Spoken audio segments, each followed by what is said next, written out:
One Sunday morning. Ida always went to the 7 o'clock Sunday morning service at her church.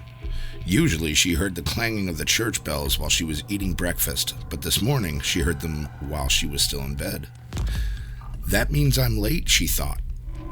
Ida jumped out of bed, quickly dressed, and left without eating or looking at the clock. It was still dark outside, but it was usually dark at this time of year. Ida was the only one on the street. The only sounds she heard were the clatter of her shoes on the pavement. Everyone must already be at church, she thought. Ida took a shortcut through the cemetery, then quietly slipped into the church and found a seat. The service had already begun. When she caught her breath, Ida looked around. The church was filled with people she had never seen before, but the woman next to her did look familiar. Ida smiled at her. It's Josephine Kerr, she thought. But she's dead. She died a month ago. Suddenly, Ida felt uneasy. She looked around again. As her eyes began to adjust to the dim light, Ida saw some skeletons in suit and dresses. This is a service for the dead, Ida thought. Everybody here is dead, except me.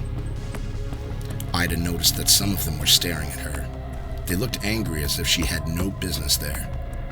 Josephine Kerr leaned towards her and whispered, "Leave right after the benediction, if you care for your life." When the service came to an end, the minister gave his blessing. "The Lord bless you and keep you," he said. "The Lord make his face to shine upon you."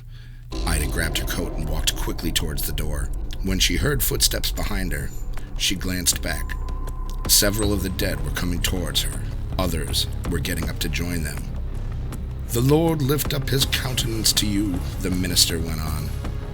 Ida was so frightened she began to run. Out the door she ran with a pack of shrieking ghosts at her heels. "Get out!" one of them screamed. Another shouted, "You don't belong here," and ripped her coat away. As Ida ran through the cemetery, a third grabbed the hat from her head. "Don't come back!" it screamed and shook its arm at her. By the time Ida reached the street, the sun was rising, and the dead had disappeared. Did this really happen? Ida asked herself, or have I been dreaming? That afternoon, one of Ida's friends brought over her coat and hat, or what was left of them. They had been found in the cemetery, torn to shreds.